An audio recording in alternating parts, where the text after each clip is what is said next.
Ever notice how we have access to more information than any generation in history, yet we still make terrible decisions? We scroll through endless advice, consume countless self-help videos, and yet find ourselves stuck in the same patterns, making the same mistakes. Here's the twist.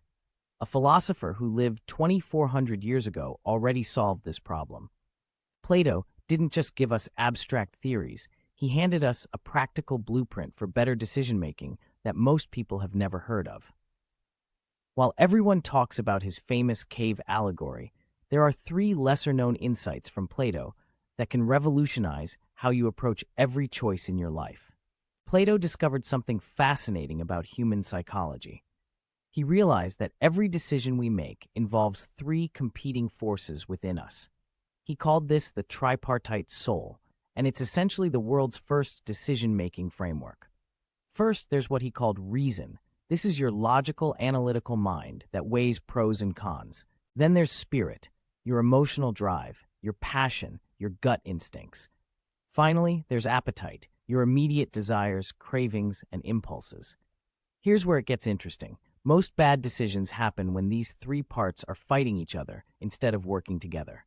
Think about the last time you made a choice you regretted.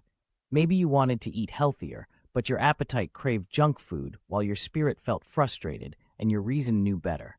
Sound familiar? Plato's solution was elegant. Make reason the charioteer.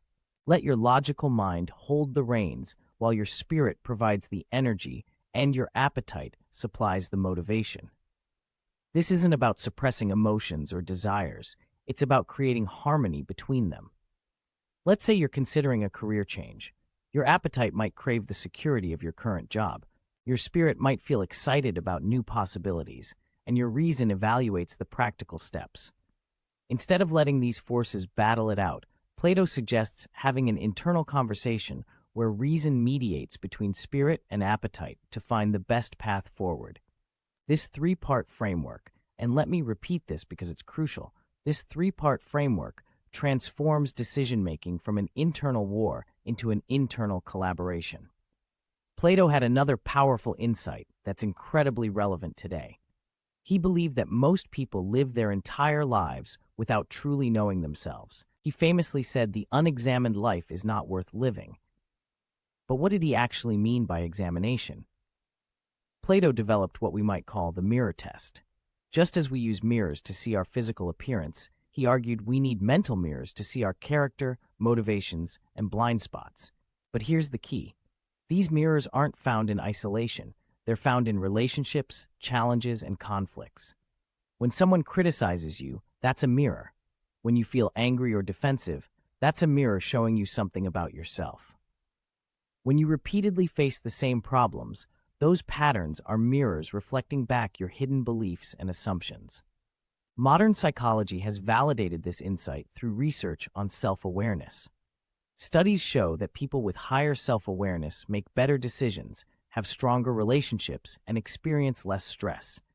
But Plato figured this out 2,400 years ago. The practical application is simple but powerful. Start seeing every interaction as information about yourself. When your boss frustrates you, ask what this reveals about your expectations. When you procrastinate, explore what fears might be driving the avoidance. This isn't about self-blame, it's about self-knowledge. Remember, Plato's mirror test, and let me emphasize this again. Plato's mirror test turns every challenge into an opportunity for self-discovery. Now here's where Plato gets really interesting. He wrote about something called noble lies, stories societies tell themselves to maintain order. But he also recognized that individuals tell themselves lies, and these personal myths often limit our potential. Plato understood that humans are storytelling creatures. We create narratives about who we are, what's possible for us, and how the world works. The problem is, many of these stories are unconscious and self-limiting. Maybe you tell yourself you're not a morning person, or bad with money, or not creative.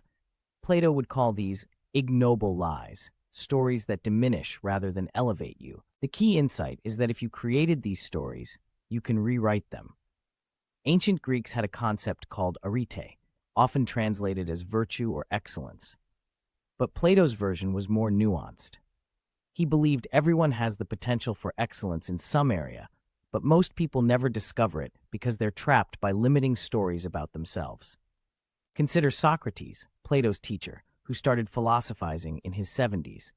Or think about modern examples like Colonel Sanders, who founded KFC at 62, or Grandma Moses, who began painting at 78.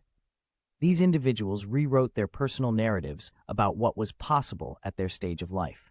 The practical step is conducting what Plato might call a story audit. What narratives do you tell yourself about your capabilities? Which of these stories serve you and which ones limit you? This isn't about positive thinking. It's about honest examination of the unconscious stories that guide your choices. As Plato understood, and research confirms, the stories we tell ourselves become the lives we live. Plato's most practical insight might be his concept of the form of the good. This sounds abstract, but it's actually a sophisticated framework for creating personal excellence. Plato argued that everything we consider good is a reflection of a perfect standard. A beautiful painting reflects the form of beauty. A just action reflects the form of justice. This wasn't just philosophy, it was a blueprint for improvement. Here's how to apply this. Identify the form or ideal version of whatever you want to improve. If you want better relationships, study examples of exceptional relationships. If you want to be a better leader, observe leaders you admire. If you want to develop a skill, find the highest expressions of that skill. Plato believed that by contemplating these forms or ideals, we naturally move toward them. Modern research on modeling and visualization supports this ancient insight. When we have clear pictures of excellence, our behavior unconsciously adjusts to match those standards. But Plato added a crucial twist. The form of the good isn't about perfection, it's about direction. You don't need to become perfect, you need to know which way perfect lies. This removes the pressure while maintaining the aspiration. Olympic athletes use this principle when they study footage of record holders. Musicians apply it when they learn from masters. Writers practice it when they analyze great literature. They're not trying to copy, they're using excellence as a compass. This principle, and this is worth repeating, this principle transforms improvement from guesswork into a systematic process of moving toward clearly defined ideals. Plato gave us something remarkable, a complete toolkit for better living that's just as relevant today as it was in ancient Athens. The three-part decision framework helps you make choices with internal harmony rather than internal conflict. The mirror test turns every challenge into self-knowledge. The story audit helps you identify and rewrite limiting narratives. And the form of the good provides a systematic approach to improvement. These aren't just ancient ideas. They're practical tools that address modern problems. In a world of information overload, Plato offers clarity. In an age of distraction, he provides focus. In times of uncertainty, he supplies a framework for wisdom. The next time you face a difficult decision, try Plato's three-part approach. When someone triggers you, use it as a mirror. When you catch yourself thinking, "I can't," or "I'm not," remember that stories can be rewritten. And when you want to improve anything, find its ideal form and use it as your North Star. That's all for today. Thanks for watching. Don't forget to subscribe and see you in the next video.